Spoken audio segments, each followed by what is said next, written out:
Welcome to the Impactful Leadership Show. I'm your host, Greg McDonough. John Lennon once said, "A dream you dream alone is only a dream. A dream you dream together is reality."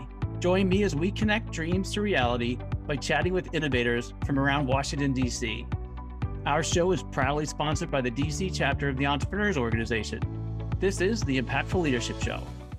Welcome to the Impactful Leadership Show. My name is Greg McDonough. I'm the CEO of Blackburn Capital Advisors and the chapter president for the Entrepreneurs Organization of Washington, D.C. Today's guest is an amazing leader and entrepreneur, recognized among the top 200 leadership voices in the world in 2022, a master certified coach, the host of the xMonks Drive podcast, and the founder of xMonks Drive, Gaurav Arora. Welcome. Thank you so much. Thank you so much, Greg, for this. Welcome. It's great to have you on our show. So our show is all about leadership, which is a topic you know lots and lots about. And my favorite question to ask my podcast guests is, what are some misconceptions around leadership? Okay, so one of my favorite statements every time when I talk about leadership is that there are more leaders in the world than there are leadership books. There are more leaders in the world than there are leadership consultants in the world. So the misconception is, there are several misconceptions that it's easy, everyone can learn that, everyone can get that. Because I personally feel that leadership is a way of being. It's a journey of climbing a mountain without the top. And the journey of a leader is the journey of a human being. Who you are is how you lead. So if you look at what's happening on the other side of leadership and what we are talking about here, there's a huge bridge that we need to cover and we need to cross, which is not easy. And yeah. You sparked an interest in the comment you just made for me about the opposite side of leadership. Give us a little bit more color and conversation around what you meant there. You know, every time when I talk about leadership, what it means is it's not only a set of actions that you take. It's not only a set of prescribed behavior that you start doing and you will call yourself a leader. It's a shift that you need to undergo for yourself. It's a transformation that you need to undergo for yourself. That requires a shift not only at the behavior level, it requires a shift at who you are as an individual. It requires a shift at your mindset, at your belief system, at the values that you're operating from and the values that you need to operate from to call yourself a leader. You know, different people have written about leadership. There are different levels of leadership. Now, the question that we need to ask ourselves is, who is a leader? What is leadership?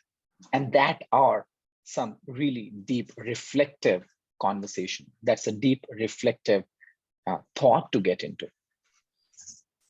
So those are the colors where we talk about, the ingredients of leader, the ingredients of leadership, right?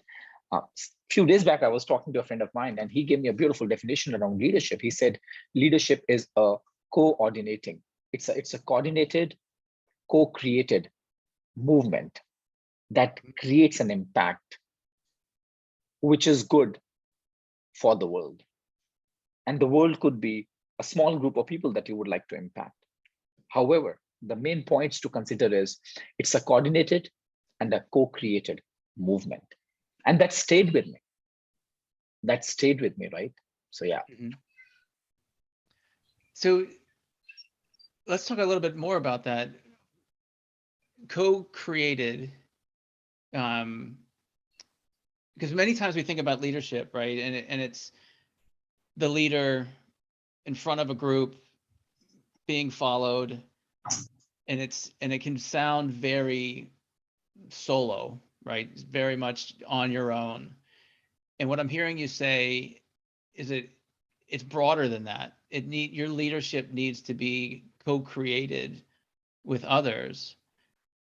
Am I defining that right? And if so, can you go a little bit deeper into the how as an individual do you become part of a co-creation or collaboration?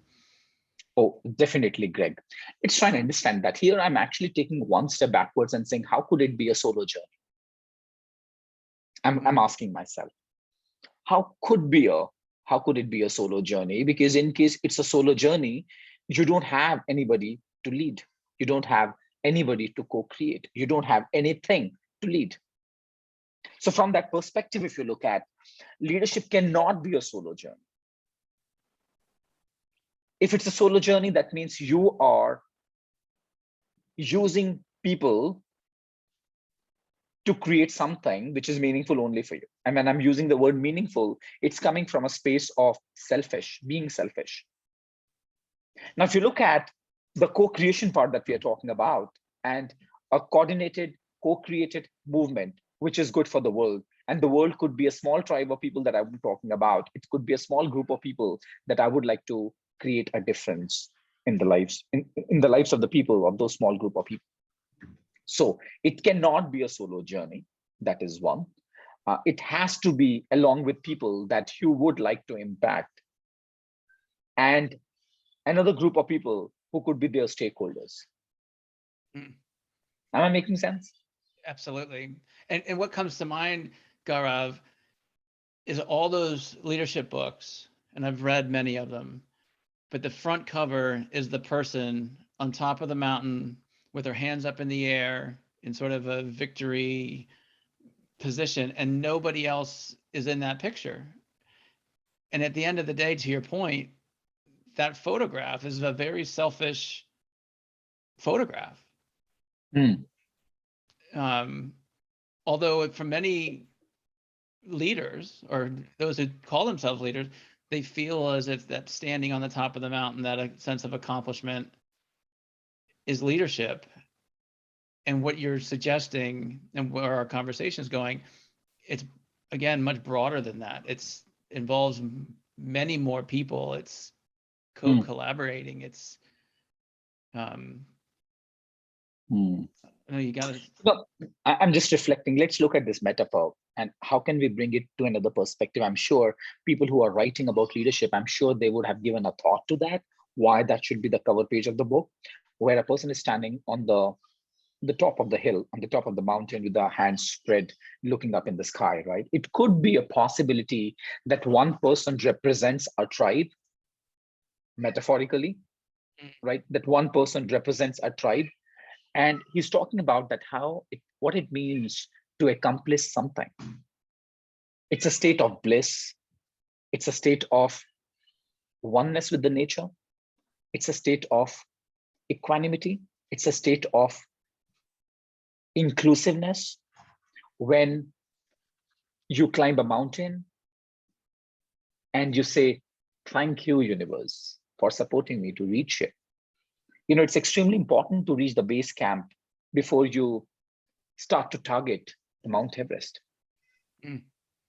On my podcast, the xMonks Drive, I had a guest. What we were talking about is that leadership is all about when you climb a mountain and you come down, you have to come down to scale the new mountain. You don't go there and stay there for lifelong because it's boring. So the spin that I'm bringing is the one person represents a tribe that he's representing. You need to have a face, you need to have a name to a tribe. Metaphorically, that one person is. It's a moment to express your gratitude to the universe, to experience oneness, because without the support of the universe, nothing can work. Certainly. So, Certainly. yeah. And it goes back to your original comment from my first question around leadership as a journey, and it's who you are. Let's talk a little bit about that. You know, we've got many young audience members who are at the beginning of their leadership journey. And a lot of it, especially for me, was self-discovery first of who I am and what I'm trying to be. And that developed into a leadership skill or leadership style. Let's talk a little bit about that for those that are beginning their leadership journey or being looked to for leadership. How do they make that part of who they are, part of their mindset, those types of Yeah, things. yeah. So as I mentioned, who you are is how you lead. The journey of a leader is a journey of a human being. The journey of a leader is like climbing a mountain without a top. Let's try and look at these, decode these sentences one statement at a time. Um, when we look at the term leadership, I think it's overrated term. Let me tell you why. Because somebody who's sitting in a 10 by 10 room in one of the corners of the world, he's definitely a leader. She's definitely a leader because he is or she is coordinating, co-creating a movement that could be good to the world. And here the world is family. So that one person is taking care of the family to ensure that they get 2 times a meal a day. Now, having said that, that person is a leader, definitely. Now, similarly, a person who is leading a team of 4 people or 5 people to take care of the community that he or she is a part of, so that people get water to drink, clean water to drink on daily basis, basic electricity and the basic necessities are taken care of. That person is a leader. Now, when I'm saying it's an overrated term, why? Because each one of us is a leader anyways. Now, the question is, what kind of impact am I creating? Am I willing to create the impact beyond myself? So the statement that I'm going to make right now, they're very contradictory statement. And that's a conscious effort to bring that contradiction, because that would create some confusion. And out of that confusion, it will allow each one of the listener to create and give birth to the clarity that belongs to them. So on one hand, I'm talking about leadership. On the other hand, I'm saying that beyond self. Now, the question that I'm asking myself is there anything called beyond self? Because in the last statement, I spoke about when a person has already climbed the mountain, he's standing on the top of the hill, looking at the world and saying, hey, thank you, universe. And at that point, he's experiencing equanimity and oneness with the universe. So that means there's no separation in the world. Now, here, what I'm talking about is, on one hand, you are creating something which is beyond self. Now, if you bring everything together in the melting pot, what we realize is that unless I'm willing to explore who I am as an individual, and I would realize that how I'm the drop in the ocean and I'm the ocean at the same time. How I'm the drop in the ocean and the ocean at the same time. I would realize that unless I understand my own nature, I would not be able to create the impact that I'm here to create. So on one hand, we are talking about there's no separation, but at the same time, I also believe that each one of us is unique in itself. Having said that, who I am is how I lead. What it means is that in that case, I will be able to lead from my own absolute nature, which is abundance, which is consciousness, which is oneness, which is pure love, which is consciousness, which is purity. So who I am is how I lead. And the journey of a leader is the journey of a human being, because in order to know myself, it might take me a lifelong journey. And unless I can become a better human being, I can never become an effective leader. That's what I've always believed in, Greg. Does it mean that I've been able to live like that? My answer is no, because every time when I make an attempt, I fall flat on my face. I break a bone here and there. I break my nose. I bruise myself. I get wounds. And it takes me enough and more time to heal myself. And then next day I wake up again. I get up again and start my journey again. So it's definitely a lifelong journey.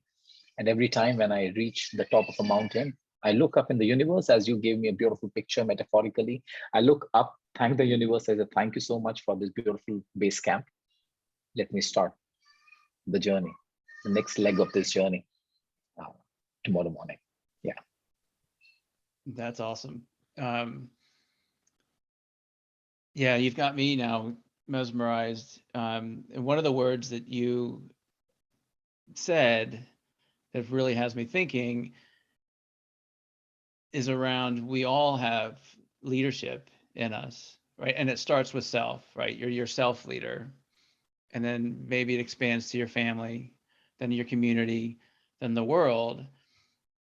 The difference being what you choose, how you choose to have impact. And are you choosing to use your leadership skills and ability to impact one group of people, one community, the world, a region, and so on and so on? Can you elaborate on or give examples of somebody that you've seen kind of start with leadership with self, and then over a handful of a time period or through their own mindset changes have become impactful across their community and the world? There are definitely there's several people that I work with. There are several people who happen to be my friends. I can give you a few examples from the India origin. Just before this call, I was on another call, and I was talking to a gentleman called Mr. N.K. Chaudhary. Mr. N.K. Chaudhary is the chairman of a company called Jaipur Rugs. Now let's look at his story. Decades back, I'm talking about 3 decades back, 2.5 decades back, he said to himself that I would like to work with people who belong to lower caste. I mean, in India, you have got the caste system. It's not only in India, but in any geography, anywhere in the world, you'll find that there are different ways with which society has already created the hierarchy: caste system, religion, creed, color. So in India, this person said that I would like to work with people who are in the bottom of the hierarchy list. And when he picked up that idea, he said, let me just go and test waters. The first group of people who were against that idea was his own family members. And they said, hey, that's not done. You're not going to do that. Do something more meaningful. What would society tell you? What would people talk about you? Blah, blah, blah, blah, blah. Now, in that case, that was the fight that he had, first with himself and then with the family members and then with society. That's where he started from, right? And during the entire journey, he said that I have to focus on women so that they feel empowered. I'm talking about somebody who's in his early 20s. Just imagine, right? Early 20s, he's saying that I would like to work with people. I would like to work with women so that they could be more empowered. He started going and working in the small villages of India. And that's where from there, he started creating that. You won't believe that, Greg. Today, Jaipur Rugs is one of the global organizations where they export carpets to 23 countries. Almost 40,000 women are a part of that movement. Co-created, coordinated movement that could create goodness in the world. Let me give you another example. A very dear friend of mine, his name is Azad Pandey. Now, Azad Pandey, when he was 21, he met with an accident. There's a small town in India, it's known as Gorakhpur. And he was at Gorakhpur, he met with an accident. He lost a major part of his memory because that accident left a wound in his brain and that impacted his brain. And he said that one day I was waiting at the railway station at Gorakhpur, and I was waiting for the train to come because they were supposed to come to Delhi to consult one of the doctors at AIMS, All India All India Institute of Medical Sciences, right? While he was waiting, he saw a small girl eating something from the railway track. And he asked the person who was with him, who happened to be his father, but he could not recognize him. He said, what is that girl eating? And that man, his father, said, don't look there. The train is coming, let's go there. And I was very curious. I said, when you looked at that girl, what happened to you? And he said, I don't know, something happened to me, but I could not understand what was she eating, because what would somebody eat from the railway track? And by the way, that girl was eating a piece of shit, literally. And that's the reason his father wanted to avoid that conversation. He said, I came to Delhi, consulted the doctor, went back again, but that picture of that small girl eating something from that railway track stayed with me. And I asked my father the next day, I would like to go to the railway station and I would like to search that girl. He said, from that onwards, every day for a week or 10 days, I continued to go there. I could not find that girl. Azad said, I could not find that girl, but I found the purpose of my existence. The journey continued. um, as the luck would have it, as the fortune would have it, by the God's grace, he could work on his memory, and he started working like a normal human being with 100% memory working in his favor. He said that was that still, that photograph of that small girl eating something from the railway track stayed with me. And he said something, and I'm going to tell you in Hindi, and then I'm going to repeat that in English for our listeners. He said, "वो लड़की तो नहीं मिली, पर मुझे जीने का मकसद मिल गया." What it means is I could not find that girl, but I found the purpose of my life. Today, Greg, today, he runs an NGO in Gorakhpur with the name of Roti Smile Bank. Roti means bread, where he works with small children at the railway station, where what they do is a group of people, they collect food from the society and hand over that food to the small children at the railway station. At the same time, they also invest a lot of time, money, energy to educate all those small children at the railway station. Today, it's one of the movements in the country. Roti Smile Bank, coordinated, co-created movement for the goodness of the world. Now, there are several examples. The question is, the impact that I'm going to create in the world depends entirely on what level of frequency am I vibrating from? How well do I know myself? How aligned am I with my own values and with my purpose?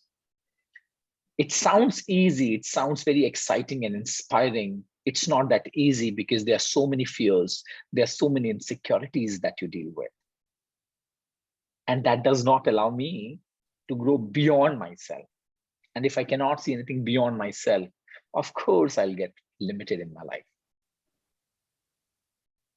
Now look at the examples where the world is talking about Mahatma Gandhi's of the world, Nelson Mandela's, Mother Teresa's of the world.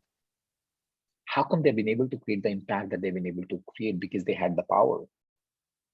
Now, if you look at the word power itself, power is my ability to influence. Power is my ability to make things happen.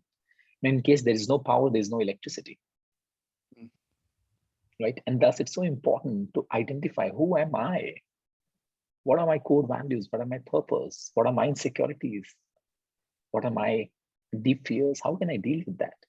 Because the sooner I'll be able to deal with my insecurities, and the sooner I'm able to deal with my own fears, the lighter I would travel in the world. And the lighter I would travel in the world, I would be able to expand my influence. And thus I'll be able to create a bigger impact in the world.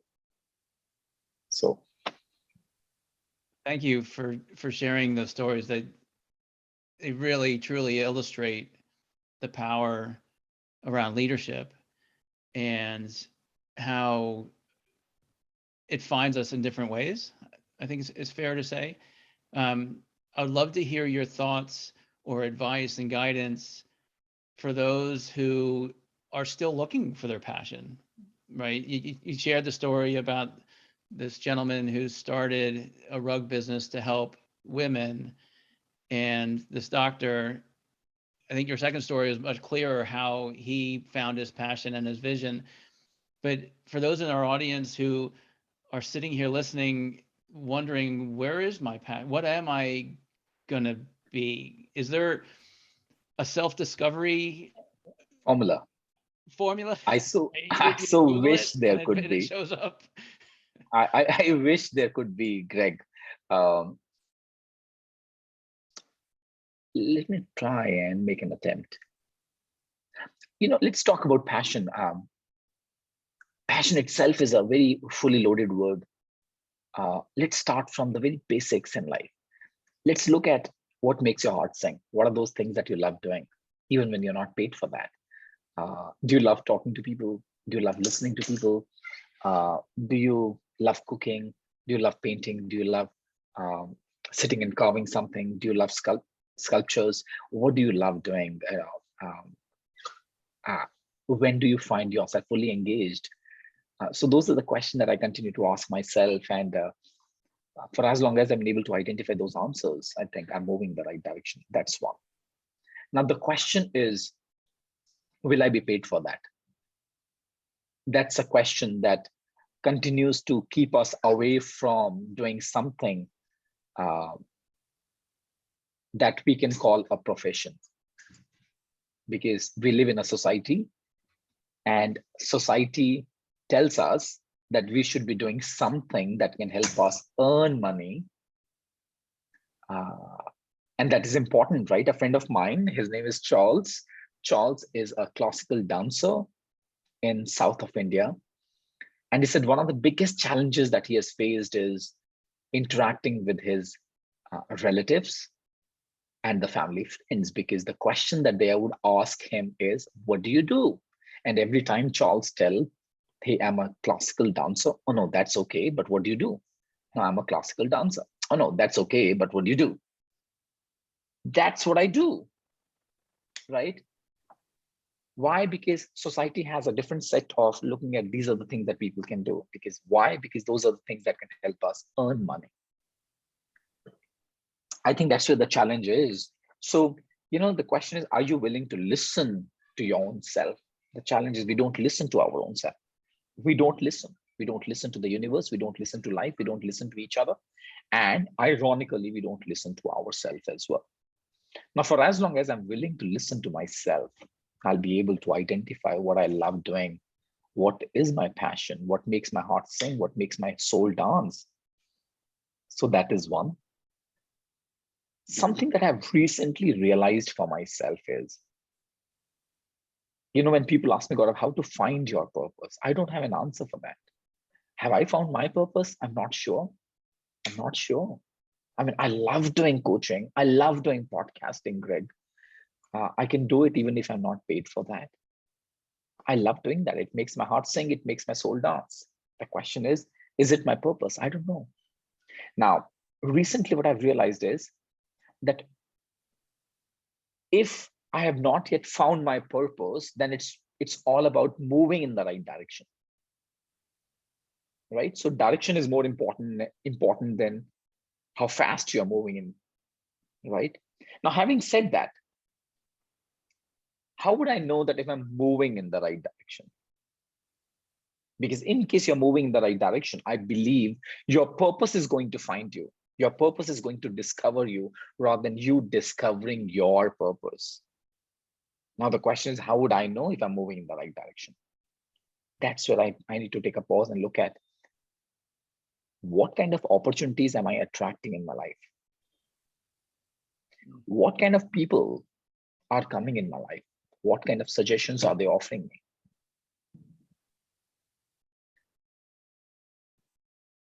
What kind of situations that I'm encountering in my life?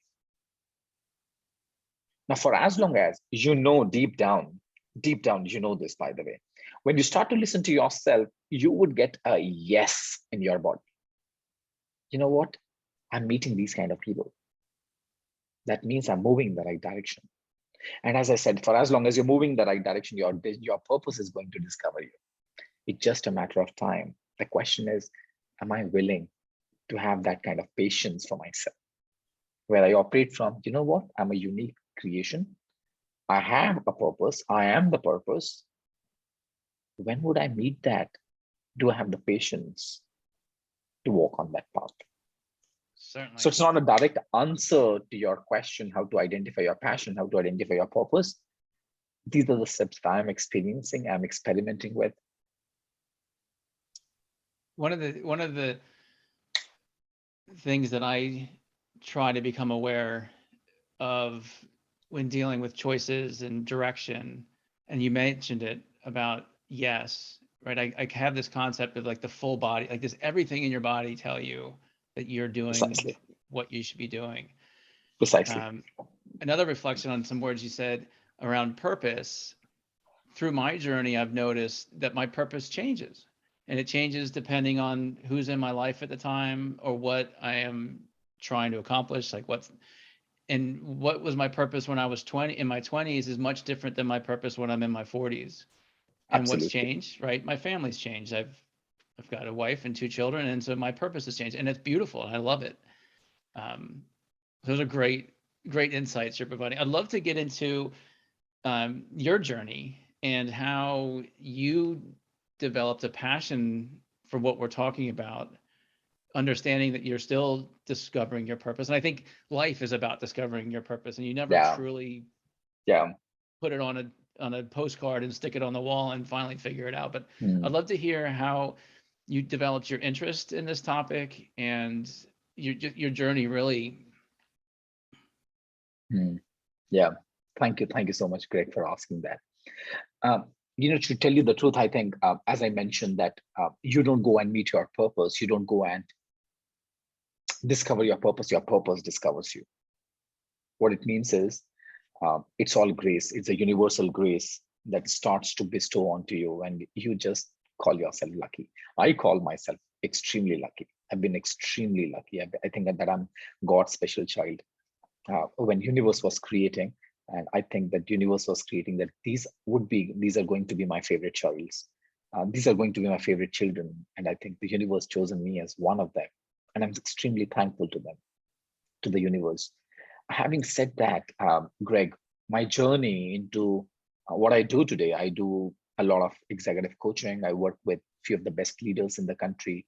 I think I'm genuinely blessed to have uh, the kind of people that I work with. I love podcasting.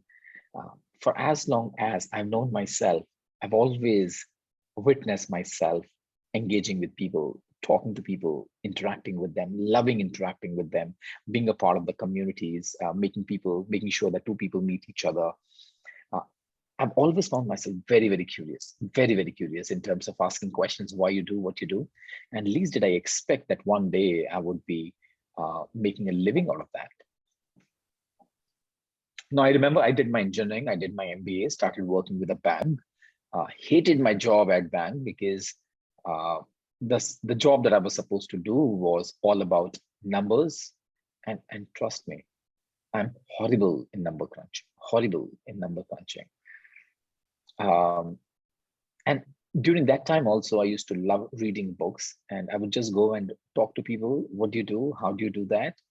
And just got lucky, got my job where I was supposed to sell leadership development workshops to people. I did that for quite some time and then said, let me just start something of my own. And that's where my journey into executive coaching began in the year 2005, 6. That was quite early, and coaching was just coming to India, quite a nascent space at that point. It was. Today also, coaching is at a very, very nascent stage in India. Kept on meeting people one step at a time. 2008 is when I started my own company. And since then, I've been eating, breathing, inhaling, sleeping, drinking, coaching, and coaching.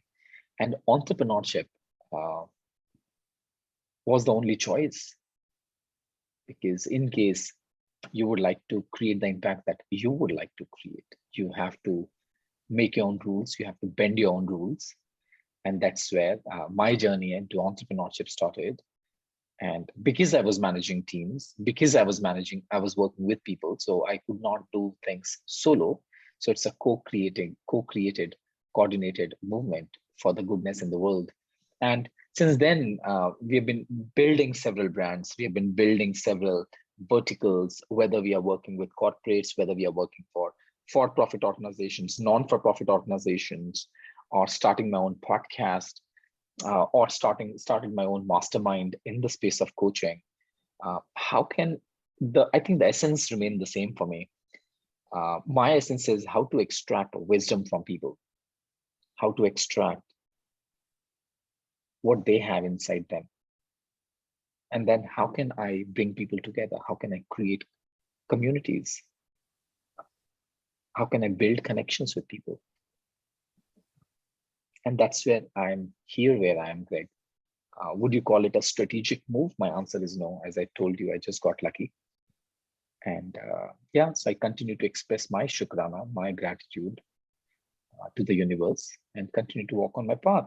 On that path, I definitely come across so many frustrations, which I'm sure is the part and the parcel of any journey. And I think that's absolutely worth it. And I'm loving every bit of it, every day of that. And I would not uh, exchange this for anything. Certainly. Is there, I'm thinking about your business and your podcast and xMonk and your clients, is there a specific type's the wrong word, but is there a specific executive that gravitates to you and your style of coaching, or what your, there's somebody in our audience who's contemplating having a coach, and I've got a coach, I've got several coaches. What makes, what attracts somebody to your style of coaching? Because from my experience, I have coaches for different things in my life and different purposes of what I'm trying to accomplish. What gravitates your clients to you? It's a great question. In my circle, I'm known as a ruthless, compassionate coach. Ruthless because I tell people that, you know what, at times we just need to confront our reality, and somebody who's willing to take a deeper dive into self-awareness, because self-awareness creates possibilities. Unless I'm aware of what's working and what's not working, I'll not be able to navigate through the white waters of the life. So somebody who's willing to have a deeper dive into the exploration of self. So those are the people that I love working with, because that's the journey that I am on to, right? How can I know myself even better? And from there, the second step is somebody who's willing to accept, because, as I often share, that unless I'm willing to accept myself, I'll never be able to embrace humanity.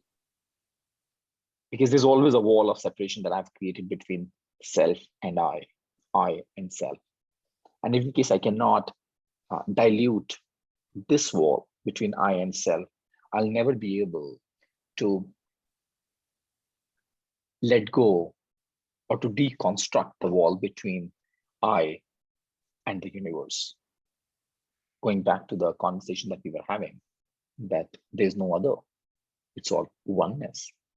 And that's where I'll be able to contribute. So as I often share people, somebody who's willing to find his own voice so that she can express from her or his unique gifts, from superpowers that he or she is blessed with. Only then I'll be able to connect with others. Only then I'll be able to contribute. So somebody who's willing to have a deeper dive into self-exploration, to accept where he or she is operating from, and then to make a bigger impact in the world. And in that, there's a lot of shit that happens. A lot of shit that happens, because you have to deal with your inner insecurities. You have to deal with your fears, which is a task that'll make you cry. It will be extremely difficult. You'll have to let go of your own identity.